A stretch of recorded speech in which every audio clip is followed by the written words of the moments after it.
ओम नमः शिवाय। प्रिय भक्तजनों, आज मैं आपको शिव पुराण की कथा का श्रवण करा रही हूँ। अगर आप यह पवित्र कथा सुन रहे हैं तो पूरा सुने, इसे आधा अधूरा छोड़कर जाने की गलती न करें। इस पवित्र कथा को पूर्ण भाव और निष्ठा के साथ सुने और भगवान शिव का आशीर्वाद प्राप्त करें। श्री सूत जी ने भी कहा है, वह मनुष्य धन्य है जिसके मन में शिव पुराण कथा को सुनने के लिए अपार प्रेम व लालसा है। संपूर्ण सिद्धांत से संपन्न, भक्ति को बढ़ाने वाले तथा शिव जी को संतुष्ट करने वाला अमृत के समान दिव्य शास्त्र है यह शिव पुराण। यह स्वयं शिव जी ने कहा है। यह पुराण कलयुग में मनुष्य के हित का परम साधन है। यह मनोवांछित फलों को देने वाला है। इससे मनुष्य निष्पाप हो जाता है तथा इस लोक के सभी सुखों का उपभोग करके अंत में शिवलोक को प्राप्त करता है। मनुष्य को पूरी भक्ति एवं संयम पूर्वक इसे सुनना चाहिए। जो मनुष्य प्रेम पूर्वक इसको सुनता है वह निस्संदेह पुण्यात्मा है। भगवान शिव उस मनुष्य पर प्रसन्न होकर उसे अपना धाम प्रदान करते हैं। वे सदा सुखी रहते हैं, अतः सदा प्रेम पूर्वक इसे सुनना चाहिए। चलिए कथा को प्रारंभ करते हैं। आज आप शिव पुराण के विद्येश्वर संहिता के 18वें अध्याय एवं उससे आगे के अध्याय की कथा सुनेंगे। अगर आपने इससे पहले शिव पुराण महात्म के 7वां अध्याय और विद्येश्वर संहिता के 17 अध्याय की कथा नहीं सुनी है तो इससे पहले की कथा अवश्य सुने, जिसका लिंक ऊपर आई बटन और नीचे डिस्क्रिप्शन बॉक्स में दिया गया है। चलिए विद्येश्वर संहिता के 18वें अध्याय की कथा प्रारंभ करते हैं। ओम नमः शिवाय। बंधन और मोक्ष का विवेचन, शिव के भस्म धारण का रहस्य। ऋषि बोले, सर्वज्ञों में श्रेष्ठ सूत जी, बंधन और मोक्ष क्या है? कृपया हम पर कृपा कर हमें बताएं। सूत जी ने कहा, महर्षियों, मैं बंधन और मोक्ष के स्वरूप व उपाय का वर्णन तुम्हारे लिए कर रहा हूँ। पृथ्वी के 8 बंधनों के कारण ही आत्मा की जीव संज्ञा है, अर्थात बंधनों में बंधा हुआ जीव बद्ध कहलाता है और जो उन बंधनों से छूटा हुआ है उसे मुक्त कहते हैं। प्रकृति, बुद्धि, त्रिगुणात्मक अहंकार और 5 तन्मात्राएं आदि 8 तत्वों के समूह से देह की उत्पत्ति हुई है। देह से कर्म होता है और फिर कर्म से नूतन देह की उत्पत्ति होती है।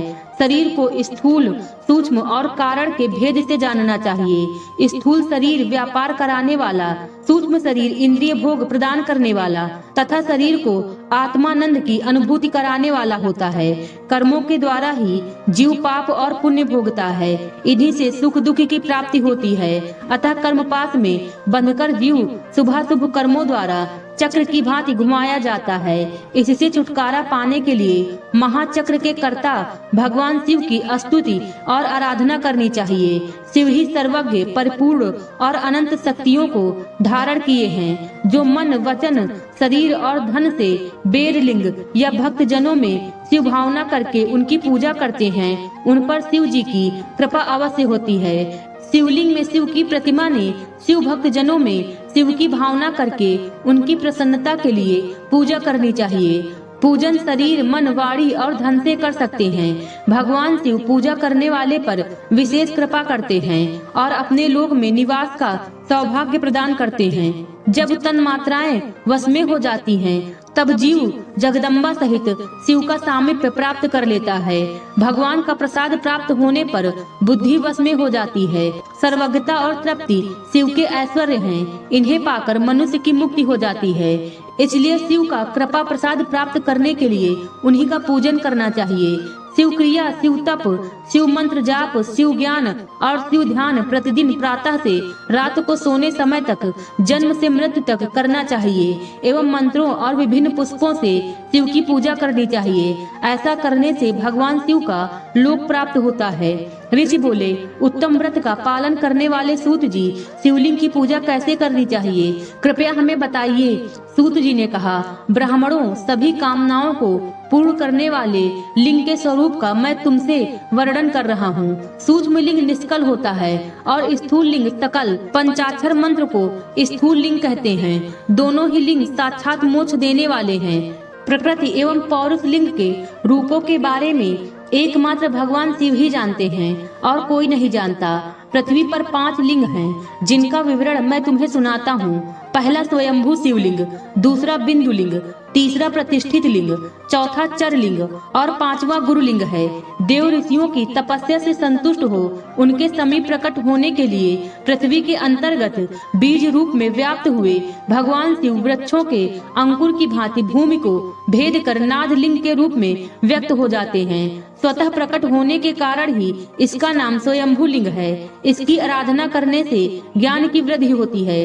सोने चांदी भूमि वेदी पर हाथ से प्रणव मंत्र लिखकर भगवान शिव की प्रतिष्ठा और आवाहन करें तथा 16 उपचारों से उनकी पूजा करें। ऐसा करने से साधक को ऐश्वर्य की प्राप्ति होती है। देवताओं और ऋषियों ने आत्म सिद्धि के लिए पौरुष लिंग की स्थापना मंत्रों के उच्चारण द्वारा की है। यही प्रतिष्ठित लिंग कहलाता है। किसी ब्राह्मण अथवा राजा द्वारा मंत्र पूर्वक स्थापित किया गया लिंग भी प्रतिष्ठित लिंग कहलाता है, किंतु वह प्राकृत लिंग है। शक्तिशाली और नित्य होने वाला पौरुष लिंग तथा दुर्बल और अनित्य होने वाला प्राकृत लिंग कहलाता है। लिंग नाभि, जीभ, हृदय और मस्तक में विराजमान आध्यात्मिक लिंग को चर लिंग कहते हैं। पर्वत को पौरुष लिंग और भूतल को विद्वान प्राकृत लिंग मानते हैं। पौरुष लिंग समस्त ऐश्वर्य को प्रदान करने वाला है। प्राकृत लिंग धन प्रदान करने वाला है। चर लिंग में सबसे प्रथम रस लिंग ब्राह्मणों को अभीष्ट वस्तु प्रदान करने वाला है। सुवर्ण लिंग वैश्यों को धन, बाण लिंग क्षत्रियों को राज्य, सुंदर लिंग शूद्रों को महाशुद्धि प्रदान करने वाला है। बचपन, जवानी और बुढ़ापे में स्फटिकमय शिवलिंग का पूजन स्त्रियों को समस्त भोग प्रदान करने वाला है। समस्त पूजा कर्म गुरु के सहयोग से करें। इष्ट देव का अभिषेक करने के पश्चात अगहनी के चावल की बनी खीर तथा नैवेद्य अर्पण करें। निवृत्त मनुष्य को सूक्ष्म लिंग का पूजन विभूति के द्वारा करना चाहिए। विभूति लोकाग जनित, वेदाग जनित और शिवाग जनित 3 प्रकार की होती है। लोकाग जनित अर्थात लौकिक भस्म को शुद्धि के लिए रखें। मिट्टी, लकड़ी और लोहे के पात्रों की धान्य, तिल, वस्त्र आदि की भस्म से शुद्धि होती है। वेदों से जनित भस्म को वैदिक कर्मों के अंत में धारण करना चाहिए। मूर्तिधारी शिव का मंत्र पढ़कर बेल की लकड़ी जलाएं। कपिला गाय के गोबर तथा समी, पीपल, पलास, बड़, अमलतास और बेर की लकड़ियों से अग्नि जलाएं। इसे शुद्ध भस्म माना जाता है। भगवान शिव ने अपने गले में विराजमान प्रपंच को जलाकर भस्म रूप से सार तत्व को ग्रहण किया है। उनके सारे अंग विभिन्न वस्तुओं के सार रूप हैं। भगवान शिव ने अपने माथे के तिलक में ब्रह्मा, विष्णु और रुद्र के सार तत्व को धारण किया है। सजल भस्म को धारण करके शिव जी की पूजा करने से सारा फल मिलता है। शिव मंत्र से भस्म धारण कर श्रेष्ठ आश्रमी होता है। शिव की पूजा अर्चना करने वाले को अपवित्रता और सूतक नहीं लगता। गुरु शिष्य के राजस, तामस और तमोगुण का नाश कर शिव का बोध कराता है। ऐसे गुरु के हाथ से भस्म धारण करनी चाहिए। जन्म और मरण सब भगवान शिव ने ही बनाए हैं। जो इन्हें उनकी सेवा में ही अर्पित कर देता है वह बंधनों से मुक्त हो जाता है। स्थूल, सूक्ष्म और कारण को वश में कर लेने से मोक्ष प्राप्त होता है। जो शिव की पूजा में तत्पर हो, मौन रहे, सत्य तथा गुणों से युक्त हो, क्रिया जाप तप करता रहे, उसे दिव्य ऐश्वर्य की प्राप्ति होती है तथा ज्ञान का उदय होता है। शिव भक्त यथा योग क्रिया एवं अनुष्ठान करे तथा धन का उपयोग कर शिव स्थान में निवास करे। भगवान शिव के महात्म का सभी के सामने प्रचार करे। शिव मंत्र के रहस्य को उनके अलावा कोई नहीं जानता है, इसलिए शिवलिंग का नित्य पूजन करे। विद्येश्वर संहिता के 18वें अध्याय की कथा यहीं पर समाप्त होती है। चलिए विद्येश्वर संहिता के 19वें अध्याय की कथा प्रारंभ करते हैं। ओम नमः शिवाय। पूजा का भेद। ऋषि बोले, हे सूत जी, आप हम पर कृपा करके पार्थिव महेश्वर की महिमा का वर्णन जो आपने वेद व्यास जी से सुना है सुनाइए। सूत जी बोले, हे ऋषियों, मैं भोग और मोक्ष देने वाली पार्थिव पूजा पद्धति का वर्णन कर रहा हूँ। पार्थिव लिंग सभी लिंग में सर्वश्रेष्ठ है। इसके पूजन से मनोवांछित फलों की प्राप्ति होती है। अनेक देवता, दैत्य, मनुष्य, गंधर्व, सर्प एवं राक्षस शिवलिंग की उपासना से अनेक सिद्धियां प्राप्त कर चुके हैं। जिस प्रकार सतयुग में रत्न का, त्रेता में स्वर्ण का व द्वापर में पारे का महत्व है, उसी प्रकार कलयुग में पार्थिव लिंग अति महत्वपूर्ण है। शिव मूर्ति का पूजन तप से भी अधिक फल प्रदान करता है। जिस प्रकार गंगा नदी सभी नदियों में श्रेष्ठ एवं पवित्र मानी जाती है, उसी प्रकार पार्थिव लिंग सभी लिंगों में सर्वश्रेष्ठ है। जैसे सब व्रतों में शिवरात्रि का व्रत श्रेष्ठ है, सब दैवी शक्तियों में दैवी शक्ति श्रेष्ठ है, वैसे ही सब लिंगों में पार्थिव लिंग श्रेष्ठ है। पार्थिव लिंग का पूजन धन, वैभव, आयु एवं लक्ष्मी देने वाला तथा संपूर्ण कार्यों को पूर्ण करने वाला है। जो मनुष्य भगवान शिव का पार्थिव लिंग बनाकर प्रतिदिन पूजा करता है, वह शिवपद एवं शिवलोक को प्राप्त करता है।